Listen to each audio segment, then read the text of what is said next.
Welcome to Disciple Dojo. Today I got to spend about an hour or so talking with Andy McLean. He's the publisher over at Holman in their Bible and References division. And we talked about a number of things, just Bible publishing in general and how he ended up there and what all is involved in it, some of the projects that Holman has coming down the pipe.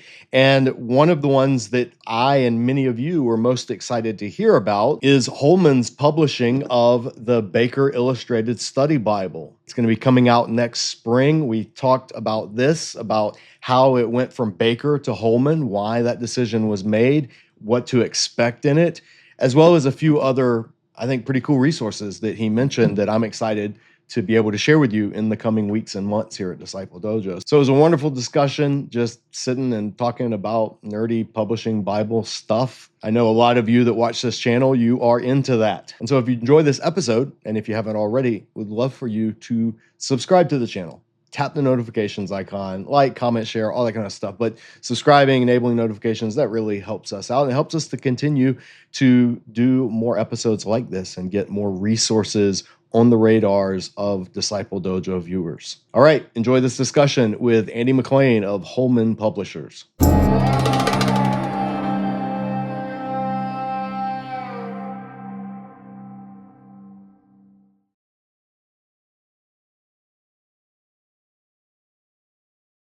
Folks, we are here with Andy McLean of Holman Publishers, or Broadman and Holman imprint, or he's going to actually tell me because I still don't quite know how all of that works out. But we wanted to bring in someone who is a publishing insider, and Andy was kind enough to accept the invitation to step into the dojo. So, Andy, welcome. How are you doing today? Doing well. Yeah, thanks for having me. So looking forward to the conversation. Yeah, well, tell me, first of all, what's your official title for the viewers so that they can know? Yeah, so I'm the publisher for Bibles and Reference at B&H. So B&H Publishing Group is sort of the larger trade imprint of Lifeway Christian Resources. So most people know of Lifeway. Right. Lifeway is a larger organization. Obviously, there's a Lifeway imprint, that kind of focuses on, creating, curriculum and short-term right. Bible studies and, hosting events specifically for churches. But then they have the trade publishing arm. And so that's B&H. And so as a part of B&H, there's the way that we're kind of divided is on the one hand, there's the Holman imprint, which I lead, which gets to sort of oversee the stewardship of Bibles, commentaries, and reference books. And then on the opposite end of that org chart is the books. And so trade books, everything from kids books to Christian living to spiritual biographies, and even the academic imprint. So we have a pretty large academic imprint at B&H. So. Yes, and I've used many of those resources over the years. I'm using one, I think right now it's a new commentary series, the CSB series that Andrew King I think is involved with. But I'm going through Habakkuk right now, Susan Maxwell Booth's Habakkuk commentary. It's a really good series. It's a good middle range. It's not too technical, but it also deals with technical questions. And this is the first volume in that series that I've used. But I'm going to be maybe mentioning it more in some reviews and letting folks know it. There's good stuff out there at Holman, and I say that as someone who's never been Baptist a day in my life. I'm a strong proponent of learning from various Christian traditions, especially among evangelicals, and I've always really appreciated a lot of what Holman has put out. What I'd love for you, well, first of all, before we talk about upcoming project, what's your background? Was your background academic? Was it ministry? Was it literature, publishing? How'd you end up where you are? Yeah, a little bit of a hybrid between all of those. And so I was a little bit more on an academic trajectory for quite some time, thinking that, I would sort of eventually, be teaching at a university level, maybe even a seminary. Right. Spent some time serving as a pastor of a church. Most people in publishing, I say it this way, don't necessarily chart a course to end up there. They kind of just fall into it. And so that was certainly my case. And so I came on board about 12 years ago to help launch this Bible study called the Gospel Project. And so it was on the Lifeway side of our organization. And so Ed Stetzer, Trevor Wax, they were kind of leaders of launching this new curriculum in which it was a little bit more theologically robust. It was sort of designed to kind of help really all participants. And it was an age-aligned curriculum from adults, students, and kids to really kind of help all participants understand where Jesus is in all of Scripture. And so really kind of, trying to do a much more comprehensive look at the Bible, really kind of, showcasing Jesus and connecting the dots there. And so, so that launched in the fall of 2012. That was a really special project to be a part of. We thought at the time that there might be 20,000 people that want to study the Bible in this way, a little bit more from a theological perspective, from a Christ-centered hermeneutic perspective. And then, 3 years into it, we had surpassed over 1 million users of that particular curriculum line, and things weren't slowing down. And so those numbers just continue to get better. And so, it was really special to kind of be a part of that team that did that. I stepped into the Bible publisher role in 2020. So I've been doing that for a little bit now. So. Yeah, man. So how high on the totem pole are you over at Holman? Are you the top dog? Are you where would you land in the overall organizational chart? Yeah, so our organizational chart, I mean, it's when it comes to the B&H, it's me and one other leader. And so he oversees all the book side, and then I oversee all the Bible's reference and commentaries. And so I had some publishing experience even before coming to the role a little bit during my seminary days. But I mean, really love what I do. I mean, because it really, it helps me kind of reach, into my academic background, obviously the publishing side of things, but even the pastoral side, because we work, directly with lots of churches as they consider, maybe making, a switch to CSB adoption, or even kind of working with our translation committee, which is part of what I do. So just from a business perspective, I mean, it's responsible for one of the highest revenue producing ministry areas across Lifeway, but from a ministry perspective, I mean, it really, boils down to, stewarding a major English Bible translation, which is a Christian Standard Bible. In addition to, what we think is the oldest Bible publishing imprint in North America, which is Holman Bibles.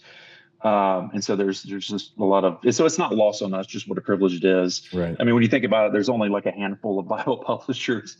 And those tend to kind of come from, some of the major publishing houses that have their own proprietary translation. So there's a small group of us, and we tend to be pretty, close knit. But yeah, I mean, just to help, steward a ministry that's helping to get God's word in the hands and hearts of people, it's a tremendous privilege. Yeah. So you mentioned the CSB, and tell me, I'm just curious how we got from the HCSB to the CSB. When I was in seminary, HCSB, right at the end of my seminary is when it came out. I think it was 2004, 2005, sometime around then, the HCSB. And I used it when a couple of my professors had done work on it. And then years later, I saw the CSB, and I was like, oh, they dropped the H. What's going on? And then learned that it was not exactly the same. There had been some modification. So for viewers that are totally unfamiliar with that come from the land of ESV or NIV or whatever, what's the difference between those two? Yeah. And so the work of the HCSB, I mean, this was translation work that was taking place in the 90s, right? So this even, precedes me quite some time. One of the things I think that doesn't get talked about enough is just really sort of the denominational diversity, behind the HCSB and the CSB. Right. There was a translation committee with over 100 scholars from 17 different denominations that kind of came together, all committed to inerrancy, wanting to kind of bridge the gap, that sort of that translation spectrum gap between having a very formal literal translation and then something that's a little bit more dynamic on the other end of that spectrum. And so it was a little bit of a false dichotomy in their minds, that translation had to be really either or. And they really, kind of aimed to kind of create like a both and scenario. Hey, look, let's default towards, literal where it makes sense. And it's a true translation. In other words, it wasn't, using the starting point from like a previous English translation, right? And so I think that that's an important distinction. So they were, these scholars were working with, Hebrew, Greek, Aramaic manuscripts to come up with a unique translation that that sort of defaulted and leaned towards the literal where it made sense, but where it didn't, in the sort of the contemporary idiom, in terms of like being an accurate translation, that's when they, had some dynamic equivalence, translation philosophy in between. So we call it sort of like optimal equivalence in terms of like our translation philosophy. It really kind of bridges the gap and is the best of both worlds to some extent. So why was the change from HCSB to CSB? So the HCSB launched early 2000s. And I mean, by all accounts, it was a great translation. There were some translation choices, as it relates to God's, personal name. Right. There were some other things that it just internally, it was like, hey, look, I think we have a great working translation of what the original scholars delivered to us. I think at this time, sort of like a little bit of a post-mortem 10-year analysis, right? I think it's time to do a little bit of an update. And so that update, resulted in really a line-by-line revision and kind of working through it, making sure that, things are both still as accurate as we can be, for a contemporary English audience, but also just in terms of, the readability aspect, right? And so making sure that we're kind of being graded on both of those things, both in terms of accuracy and readability. And so that was our scorecard. And so we did, hey, look, is there opportunities just to get better in terms of, what we're delivering to the Bible market. And so again, that resulted in a little bit of a line-by-line revision. And so we launched with CSB in 2017. And so it's still, really in its infancy stages to a large degree, even though it was built on, the work of the HCSB itself. The name change, it was just easier, I think, just from like saying, Holman. Most people don't pay attention to the spine of their Bible, right? Nor do they pay attention to the spine of the book, that they're buying. Like, oh, is this book from B&H or is this book from, Tyndale or Crossway? So, I mean, there are some consumers, that pay attention to that type of stuff, but for the most people, and so just to kind of have sort of the publisher name inside of it just didn't really make sense. And so we just dropped the H and kind of move forward with the CSB. Yeah. I think it was a really smart move. I think it makes it seem less niche, less of like, oh, this is Holman's it was just like, no, this is a translation by, again, like you said, a ton of really good scholars coming from a particular view of scripture and which is every translation. And so it's done really well. CSB has become, is it second or third? Or maybe fourth. It's up there, right? Yeah. In annual sales in terms of usage. Yeah. It is. I mean, that the rankings, change month by month, depending upon if you're just like looking at a monthly sales report. But yeah, from what we've been told, and all the industry analytics in terms of looking at Bible sales sort of across multiple years, we continue to be told it's one of the fastest growing translations on the market, English translation. So we're incredibly encouraged by that. It seems to be really resonating with a lot of people. I think not only because of, I think that starts with the translation itself. It's just one of those where you start to use it and you start to see maybe some of the differences, especially with certain churches, depending upon their context. If they have a congregation or they're ministering in a context in which there's just not a lot of biblical literacy, and so maybe some of that very wooden formal translation, even some of those like idioms, just don't really kind of translate all that well. It kind of comes across as what I would like to say, like Yoda speak, in terms of like, sort of like subject verb order. Yeah. But having something that's just as accurate and highly readable is a unique thing to be able to achieve. And I think our translation team has done a tremendous job in that regard. Yeah. Yeah. I was looking for a portable pocket Bible, and I did a video here on it, showing some different ones, and I ended up going with the CSB compact edition because it was single column, which is I think double column is anathema, but but I ended up choosing it in part because of that, and also because I've always found CSB. It's not the translation I grew up with, obviously, because it's relatively new, but I've always found it to do as good a job as any, and it's a good middle ground translation. I tell people, when you're looking for a Bible, a daily reading Bible, pick something somewhere in the middle of the spectrum, and then compare it with, something more word for word and something more thought for thought, but kind of keep that as your middle base. And so CSB is one that I recommend to people when they ask. It's in the mix for sure. And the video, so what surprised me was so I picked up, it was a couple of Christmases ago, the Baker Illustrated in the CSB. I picked it up at a used bookstore. It was like a Gottwald's bookstore in Georgia. So there was literally a whole shelf of these. And because I did not know that it did not sell well initially, I had never heard of it, hadn't really been paying attention, but I picked it up and I brought it home, and I, do it. We review study Bibles here on the channel. It's one of our main playlists. And so I started reviewing it, and I just posted a little video just saying, this is probably one of the best study Bibles I've ever reviewed in terms of who contributed to it. Even using the CSB, I think that was a pretty good choice.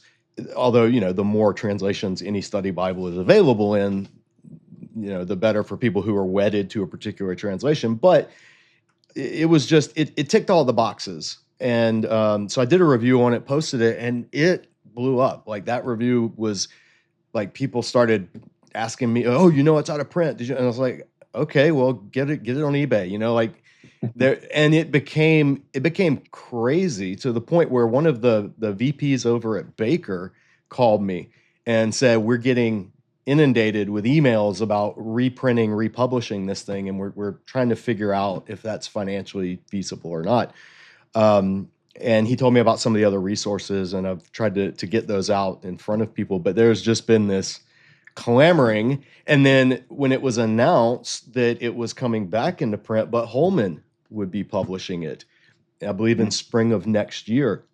So I had so many viewers sending me a message, "Did you know they're bringing it back? Did you know they're bringing it back?" I was like, "That's great. It's probably because you guys bugged them to death and they realize there's a market for it." But I'd like to hear your side of that. Like, how did you guys get the rights to it? Why you bringing it out, you republishing it versus Baker publishing it like originally? Just kind of give viewers the background of that and where it stands right now. What's going on? Yeah, I love to kind of tell things from my perspective. So I would start that answer by saying, so part of the success is for the CSB is not only because the translation committee did an excellent job, and so have the creative and marketing teams and stuff like that, but really also just like our focus is a Bible publishing house. We're not trying to just publish and print and distribute just Bibles, even though that would be a worthwhile goal indeed. Like our mission and strategy is to faithfully curate trustworthy Bibles that help people of all ages engage meaningfully with Scripture. We say that all the time. And so, in other words, we're intentionally trying to create and design study and devotional and journaling Bibles specifically for men, women, teens, kids, general audience, all that has been specifically sort of curated and crafted to help those audiences engage with the message and meaning of Scripture in specific ways. And so we are always, thinking about, okay, like, what's the next Bible in the pipeline that we're going to be producing? Our flagship CSB Study Bible has done, exceptionally well, over the years. It's a strong staple Bible in our portfolio. We have some other like study Bibles. Some of them are more, not like full scale study Bibles like that flagship one. We have like a more condensed one that we do. We have the Holy Land Illustrated Study Bible. That one came out a few years ago. That's a great Bible. But here's what we see in the market is that there are certain sort of like categories of Bibles that are seeing like spikes across the industry. And study Bible is one of those. We also see it with like journaling Bibles. We also see it with like kids Bibles. But study Bibles in general are definitely like one of those spikes that we're seeing. And so we were really at a time and thinking, okay, like, is there something that we're not sort of achieving, with our current sort of study Bible selection, that would justify, us putting out another study Bible. And so we have other study Bibles that are going to be going to market. We have a new women's study Bible that's actually going to be releasing later this year. We can talk more about that one later. But in terms of like a general audience, study Bible, that ticks different boxes than the ones that our current ones do. Was there a warrant, for kind of going down this road of creating something new? And so, so we were kind of wrestling with that question, but at the same time, that we were kind of, considering, developing something new. I mean, I'd always had seen like, positive reviews of this Bible from like some of the message boards, like the CSB, Facebook group and stuff like that. People just, love this Bible. And so, and then, your video, I think, sort of accentuated attention on this particular edition. And so it really, kind of just led to a conversation with Jesse Myers, the CEO over at Baker. Tremendous, incredible guy, tremendous industry expert. And so we were just kind of like, thinking, okay, like we even before your video, I mean, there was lots of buzz and attention sort of around it, but then, your video kind of really could put a spotlight on it in a unique way. And so it drove a lot of attention. So we just got to, considering at that time, like, okay, we are thinking about doing a new Bible. Do we need to do that? Or is this something that just didn't have really an opportunity to sort of succeed in the market like it should have? And so I kind of lean towards the latter. I think that Bible, Baker does a tremendous job. They have a number of incredible imprints that they steward over at Baker, and so our partners over there. But that Bible, I think, had a little bit of it was somewhat contingent upon the Lifeway stores at the time. And so the Lifeway store, so this Bible, you got to think the timeline. So this Bible releases, Lifeway Christian stores, in terms of like our brick and mortar retail stores that we used to have, those start closing down in 2019. And so I think a lot of the strategy and the plans, sort of behind that Bible, just didn't really kind of materialize because of that unfortunate, of us having to kind of pivot away from brick and mortar. And so there's that. So all of this is kind of happening in the background. But then we just start to kind of, think, okay, like, if we were to kind of take this to market again, and bring it back in print, I think that I think what we're hearing is that there's the consumer audience is really interested in it. I think there's a lot of support for it. When it comes to Bibles are very different from just like books in general. There's a significant like fixed cost investment to kind of bring a Bible to market. And so especially if you're kind of like thinking of something, like a study Bible with a higher page count. And so just your, most of the time, just to kind of pass on savings to the end consumer, you have to kind of print these overseas. And so, because really, there's not a lot of printers even here domestically that can do full-scale study Bibles. So that's another thing as well. But all that to say, we were just kind of having conversations, and then we just felt like, hey, look, let us take this on. Like we want this to be a success. And while you guys do a tremendous job in all the categories that you publish, I think just as it relates to Bibles in general, like we're just kind of set up to do that really well. And so, this is just what we do. And so we want this Bible to just have another runway to the market, and we want to have a long runway, long shelf life. And because, like you said, like it's a pretty unique Bible, and it's different from some of the others that we have in our portfolio. Especially as it relates to the single column format. I love that about this particular study Bible. Our own CSB study Bible is not that way. So I'm saddened to hear you think that that's anathema. But, anathema, I tell you, no. There are viewers who vehemently disagree with me on that and think I'm completely wrong, that double column is the way God intended. And so I get, actually, one of the first Bibles I reviewed on the channel way back was the CSB, and I've continued to use it. I've continued to recommend it. CSB Study Bible, it's a great study Bible. I've found that in my own usage, I found the Baker Illustrated had a little broader. It felt like it had a broader tradition in terms of the contributors. Like the CSB was largely Baptist, which is great. Again, some of my professors were contributors and worked on it, and I think they did a phenomenal job. But the Baker Illustrated, it just had the names. When I was going through the names, I'm like, oh, I know their work, I know their work, I know their work, and they were from kind of different places. And I felt like I feel like that's a strength, just in general. But what is it about Bible publishing that makes it? I mean, other than page count, like you could say, let's say, like a series like Harry Potter or Lord of the Rings. Those are thousands of pages. What makes Bible publishing more of a challenge in terms of cost, getting something, bringing it from an idea all the way to market? Like, what are some of the challenges that most viewers or Bible buyers don't even think about, wouldn't even know is actually an issue? Yeah, that's a great question. Yeah, so I mean, well, let's start with books. And so typically, if there's a new person kind of coming into a publishing role on a books team, and so their first 90 days, we kind of talk about, the first 90 days are so important, when it comes to any sort of, stepping in any new role at the company. Mm-hmm. I mean, their first 90 days are really going to be 3 years, because in those first 90 days, hopefully they're going to acquire a new book. They are going to, wait a year to kind of get the manuscript of that book. That's going to go through another year of kind of getting it ready, in terms of copy editing, typesetting, proofing, getting ready to kind of go to market, develop all the go-to-market plans, with the marketing team and the sales team.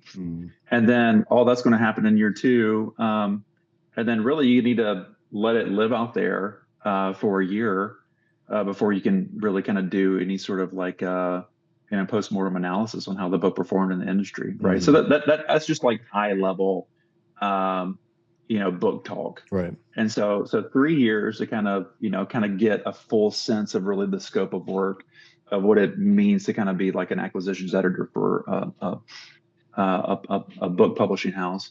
So when it comes to Bibles, you can sort of multiply that by a couple of times at least. And so now it's different depending upon what type of Bible you're looking to do. If it's like a text Bible, obviously it doesn't take as long of a time, even though it's a longer runway for sure. But take a study Bible, for instance. I mean, if you're going to create a study Bible, you need to, first, if you're going to be working with some general editors, some sectional editors, you're going to have to sort of, find that group of people to kind of help with that work. Yeah. We have an internal editing team, and so they're going to also be a part of that work. But, those editors are going to be helping us, find upwards to 100+ contributors, right? That's going to be curating the study notes for each book. That's going to be curating the articles, the devotionals, all the call out features, just whatever that sort of feature set looks like in that particular study Bible. And so, that's a long process just in itself. Right. Versus just having like a single author sort of write one manuscript. Yeah. Because you're going to be working with, 100+ academic schedules. Most of these people are scholars. They have other full-time jobs, and they're this is a fun project for them to participate in, but it's not their main source of income. And so there's just a long sort of developmental process, when it comes to sort of getting that manuscript ready to send off to copy edit.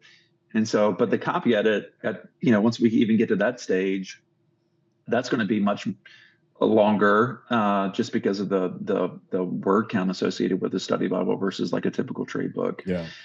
It's going to take a lot longer to sort of typeset this work. It's going to take a lot longer to sort of proof this work. And then, obviously kind of, printing itself is a little bit of a time crunch. So it's a very involved, process for sure. I mean, just take the Women's Study Bible, for instance, that I mentioned earlier. I mean, that's been every bit of, 5 years in the making. We're just going to print with that and releasing that this fall. And so, so it's a long runway, and there's definitely lots of touch points sort of along the way in terms of making sure, that we have everything ready for every feature, that particular Bible's is trying to achieve. So yeah, Bibles it's not just, like you said, it's not just a manuscript and a story and that's it. All of the features, everything, all the technical aspects of it that people don't even think about, like indexes and mapped indexes and which maps to use and which study features, essays, do you put them in the front, do you put them in the back, just all these decisions. You don't have to think about that with a novel or a biography or something like that. But it makes sense that it takes a long time.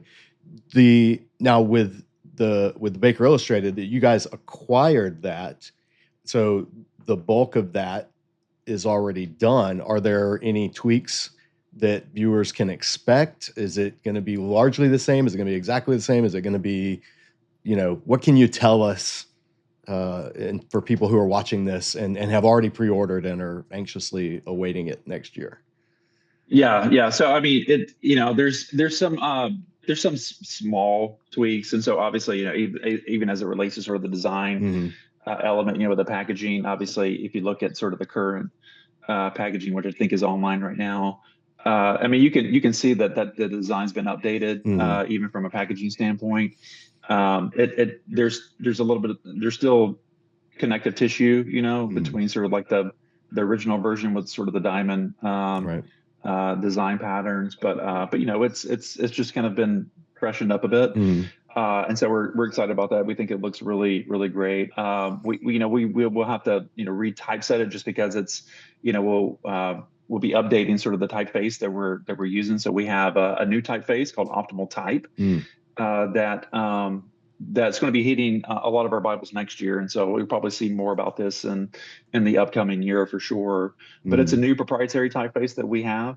We typically have used Bible Serif in the past, and this is just kind of like a better version, almost like Bible Serif 2.0, so to speak. But we're going to be calling it Optimal Type because I think it really kind of connects really well with just our optimal equivalence translation philosophy. So that's.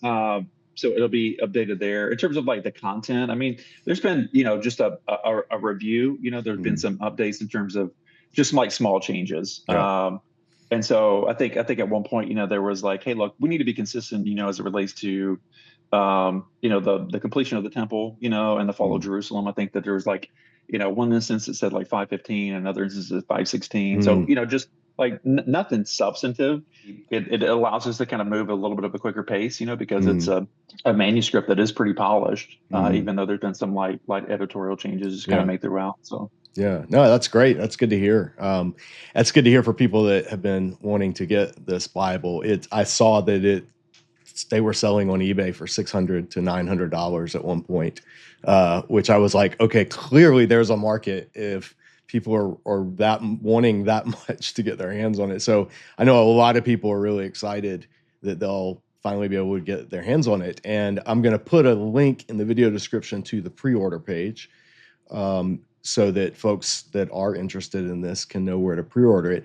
I want to hear a little bit. Tell me what you can about the Women's Study Bible you mentioned. I just reviewed the one from Tyndale recently that some friends of mine had worked on in the New Living Translation. So what are you guys putting out there in terms of Women's Study Bible?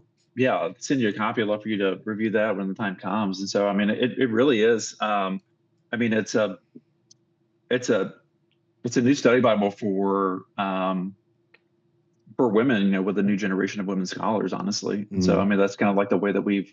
So there's, I think that there's lots of devotional Bibles out there in the market. Right. I mean, we publish. I mean, like the number one devotional Bible, and that's the She Reads Truth Bible. And so, like, we have a tremendous partnership with them. They've done a phenomenal job of creating, like this Bible specifically for women's audience. And then there's a He Reads Truth version, and that's a great Bible. It's not a study Bible, right? Though, and so this, there's just I think that there's been a little bit of a gap in that part of the market, Mm-hmm. for some time. And so, yeah, I do know that, our friends over at Tyndale, they did release one. I think even just from having seen some, I think there's going to be definitely space, for well, there's always space, for different Sure. different study Bibles, specifically for different audiences. But well, we're Mhm. really excited about this one. It's Does it have a in title terms, yet? yeah, it's just a CSB Women's Study Bible, Okay. Very easy. and yeah, and in terms of like robust study Bibles, I mean, I honestly, in terms of like the word count, in terms of the type of scholars that we were able to kind of get for this particular Bible. The feature set is Mm, really, really rich, not only in terms of just great study note content, mm, but with just biographies of individuals throughout church history, articles, other just like call out features, that kind of just dig a little bit deeper into certain mm. things. It is a phenomenal Bible, and it turned out so well, and Yeah. it turned out really well, partly just because it took a long time again to do, Mm, just because we were pulling together so much content, kind of creating that from scratch and working with lots of different great contributors. So hmm. Yeah, I'm looking forward. When did you say that's going to be coming out? anytime you're getting stuff shipped over from overseas, you run the risk of either Sure. getting it a little bit ahead of time or Yeah. a little bit later than expected. So, but yeah, that's we're anticipating a November 1 release. Yeah. Yeah. Well, that's awesome. Yeah, I'll definitely keep an eye out for it. And there is, I think you're right. I hear from viewers that there is a hunger for women's study Bibles because for so many decades, women have just been given devotional Bibles, which many women love and need, and there's a place for that. But it's good to see publishers tapping into the hunger that so many, particularly women, you see it on YouTube. A lot of women Bible teachers, are go their channels blow up way faster than mine certainly has, and they're not doing anything flashy. They're just teaching and talking about the Bible, and whether it's the Bible, apologetics, culture. There's a real hunger for that, particularly among women, and yeah, I'm Yeah, glad to see that yeah. y'all are addressing it. I think it does a little bit of a just disservice too, specifically maybe for whether you're creating a Bible specifically for women, to just maybe use the same study notes in another Bible, but just put some articles in there. But this one again, created from the ground up, Hmm. using a new generation of women scholars, Hmm. really kind of being able to lean in and for them to really kind of exercise their gifts of scholarship, Hmm. in the context of the study Bible. It's a really unique thing, and so we're super proud of it. Are you able to share some of the contributors, who they are, or names that we might know?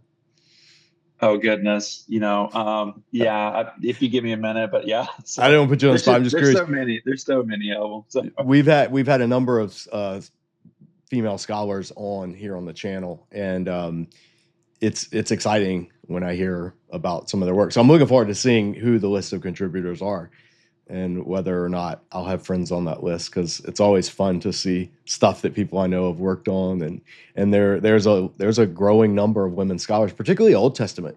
There are way more women Old Testament scholars than I remember when I started seminary. And I think it's awesome. And some of them have become, I mean, some of them like Carmen Imes, really, really good friend of mine, and others that we've had on that are they're doing great work. So yeah, I'll be, Carmen, she wrote the notes on Deuteronomy. So yeah, oh, they that's they turned out wonderful. fantastic. Yeah, That I can't wait to get my hands on it then. yeah, Yeah, when you have good contributors, that when I've reviewed probably 150 study Bibles at this point, and you can tell the quality of contributors usually, you just get a sense of reading from how things are worded to the tone in which they handle disagreement or different views, the lack of dogmatism versus dogmatism, the polemic versus ironic. There's a feel for it that I've come to realize when I review a study Bible that's done by really competent but also believing, like, Jesus loving scholars. It just reads different. I can't. I mean, I've never sat down to try to put it into words why, but it just reads different, and so Yeah. I love getting a chance to introduce some of that stuff to viewers. Well, I really appreciate you taking the time and talking to us about what's going on. Is there anything else that Holman is working on that you think Dojo viewers would be particularly interested in, or is there a place where they can follow to stay updated on what's happening? And Yeah, well, there's I don't know if you've seen this has been on your radar, but we do have a Connecting Scripture New Testament. So that's going to be coming out here in just a couple of months. That one we worked with the general editors Ben Glad and G.K. Beale on that volume, and so we'll have Connecting Scripture Old Testament that will follow in a couple of years' time. But this Bible is just releasing the New Testament right now, but it's really unique in the study Bible space. What is it? Give us a teaser of kind of what it is and yeah. What makes so it? So most study Bibles, right? So you're going to get your typical feature set, right? The study notes and articles, and maybe some biographies and whatnot. Those study notes themselves are typically going to kind of camp out on, hey, look, here's the cultural background. Here's some, historical context. There's some theological context, right, and maybe even some linguistic analysis. But for the most part, they're not going to say a whole lot about how the New Testament is using the Old Testament. And so this Bible is all about that. So it's a study Bible, and again, the New Testament will release first, and so the New Testament is all about sort of just camping out on Old Testament quotations and allusions. And so the lower third study notes section is really just filled with, hey, look, let's really kind of help people not only see from a visual standpoint, but also understand, how the New Testament authors are using the Old Testament and alluding to it, in different forms. So it's a super unique Bible. Not only that, in terms of the study notes, but the cross references themselves. So there's really unique, kind of three things unique that are happening, and love to send you some samples. You can kind of take a look at it, or you could probably just look online right now if people are interested. But so even in the text, the body of the text itself, we're doing a couple of different things. We have sort of quotations. We typically sort of like bold our quotations anyhow. Like if you were to pick up, a CSB, text Bible, anything that's in bold is sort of a direct quotation. So, but quotations are going to be highlighted in a certain color, and then also allusions. So this is kind of the game changer, is that most people don't know where these allusions are. Right. Most people, that have an interest in biblical theology, especially from like a textual perspective, they're not necessarily, they're going to pick up on maybe some themes, some larger sort of biblical theology motifs and themes. But in terms of like the text and how the text is sort of alluding to the Old Testament, they don't really kind of see those unless have been taking a formal seminary class on the subject. And so what we've done is like we actually highlight these, and so there's kind of a blue and green highlight that's taking place throughout the text. And so just from like a visual perspective, I mean, you see this and you're like, oh wow, like there's something that's happening here in the book of Mark. There's something happening here, and Revelation, of course. So every book is just, there's so many different allusions that's taking place. And so obviously we highlight that in the text, but then the study note sort of unpacks it and expands upon it and really kind of makes those connects the dots for readers in terms of like why this is significant as an allusion. And so, and then there's off to the side, there's the cross-reference system. And those have also been, where it's a quotation, it has the same sort of highlight, where it's an allusion that has the same highlight. And so we want to help people understand the value of the cross-reference system. And so there's, I think people always like to have cross-references in their Bible. It's one of those things where if you were to, do a poll or a survey in terms of like people's Bible buying decisions, study notes is important, but then cross-references is always at the top of that list. But I think from a practical standpoint, you see fewer and fewer people actually knowing how to navigate their cross-reference system. So what we're trying to do, so what we're trying to do is just trying to help give people, some basic, tools and handles in terms of like, there's so much value in this cross-reference system, and especially now that we're kind of signaling out, hey, look, what are some just gospel parallels? What are just some maybe more substantive thematic parallels, quotations, and different things of that nature. So that's great. Anything that helps people see, not just, okay, I think a lot of people know that the New Testament often references the Old Testament, but they don't realize just how often. And two, sometimes they don't know what to do with the reference. They'll see a cross reference. Okay, this is referencing this verse in Jeremiah, but when I turn back to Jeremiah, I don't understand like how this connects with this. And so anything that helps people navigate and see what the New Testament authors are doing with the Old Testament that's absolutely a resource that I think will be important for people. So I'm excited. I haven't seen anything about it, but I'm going to do a search as soon as we get off and find what I can about it and link it in the description below so other folks can get on board. I think that's awesome. Yeah, we're excited about that one. Yeah, so I mean, there's a lot of great Bibles in the pipeline, and they're all, again, I mean, we're just trying to help people of all ages sort of engage meaningfully with the text of Scripture, right? So whether it be with the kids' Bible, we just created a Bible this past year called the Grace Bible. It uses a new dyslexic typeface for dyslexic readers, and that one, I mean, we just trying to serve really kind of a underserved market in the Bible space, because there's not a lot of Bibles out there. That's just been really helpful for people that are that experience sort of visual stress as they're reading. So we came up with this one, and it's done exceptionally well. So we just have a a phenomenal team that's kind of coming up with just new and creative ways to help people. That's really interesting. Grow in their biblical. I've never considered that. What would be involved for people that do that for whom reading is a challenge physiologically or that's awesome. Yeah, after we're done, send me information on that because I'm very interested in it and helping put it on viewers' radars for sure. Yeah, absolutely. Well, is there anything else that you want to cover before? Have we missed anything? Have we unpacked all the deep secrets of the seedy world of Bible publishing for viewers? Yeah, I mean, I could keep, I love this, so I could talk for more hours on it, but no, I appreciate you just allowing me to come on and being able to talk about the Baker and some of these other projects, and a little bit about Bible publishing in general. It's such a blessing to be a part of a team that does this type of work. But we're also just like incredibly indebted, to people like yourself. They're just kind of making the church more aware of resources, that's going to kind of move them sort of along the discipleship spectrum, right, from one point to another.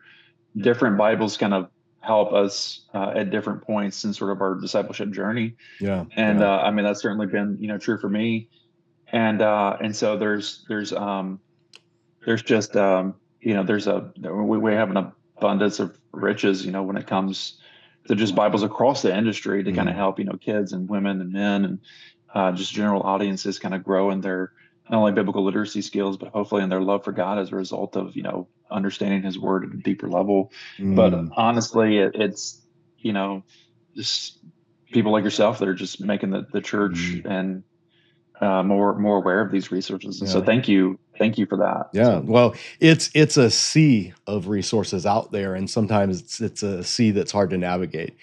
And people get overwhelmed, and they see pages in the catalog. I remember getting the CBD catalog when I was in seminary, and it was just page after page after page of study Bible. And of course, the print, the copy for each of them says that this is the best thing that's ever come out. So you're just like, all right, I don't even know what's marketing, what's substantive, what's real. And here at Disciple Dojo, we tried to focus on, listen, we're going to show you what's in it. We're going to show you the theological leanings. I'll be candid. If it's something I don't like, I'll be candid about it, not in a mean-spirited way, but just in a, this isn't useful to me, but it may be useful to somebody else. And so if we're showing and accurately representing a resource, then at the end of the day, you know, whether it's one I would or wouldn't recommend is far less relevant than viewers actually getting to see what's in it and being able to make a decision on whether or not this is something that they want. It's funny, I've had Bibles that I've reviewed that I was just like, I do not recommend this. It'd be down the list of ones I'd ever recommend. And I've commenters say, this is my favorite one. I love it. Thanks for, you know, reviewing it. I think you're wrong, but I love it. And so I've come to realize that God moves in different ways through different resources. So just getting in front of people. What's the best way for viewers to know about some of the stuff that's coming down the pipe from you guys? You know, they can always visit csbible.com. I think that we have, you know, some you know, news releases there. They can sign up, you know, probably if they want like a, you know, a lot of like reviewed information kind of sent to them ahead of time, kind of like a first to know type list. And so that's probably the easiest way. Okay. So well, check that out. I'll be sure I'll link it in the description. And folks, if you're interested in what's happening over at Holman, definitely go check it out. Yeah. Well, Andy, thank you so much for, you know, spending an hour here in the dojo and chatting about Bible nerdery. And I know people are very interested, and particularly with the Baker Illustrated. I have no idea why it took off the way it did. I wish any of my other videos would have that much success. To this day, I have no idea why that one did, but something about it really got a lot of people interested and excited. So I'm excited that now they'll have access to it. Hopefully spring of next year. I think that's really cool. I appreciate it. Thanks so much. Yeah. Well, have a great day, my friend, and come back anytime and let us know about anything else going on, or if you do want to just nerd out about some other insider publishing stuff. You have an open invitation here at the dojo. Yeah, I love the name Dojo, so I will take you up on that sometime.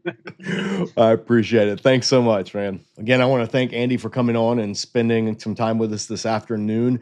Check the video description below for links to some of the resources that we talked about.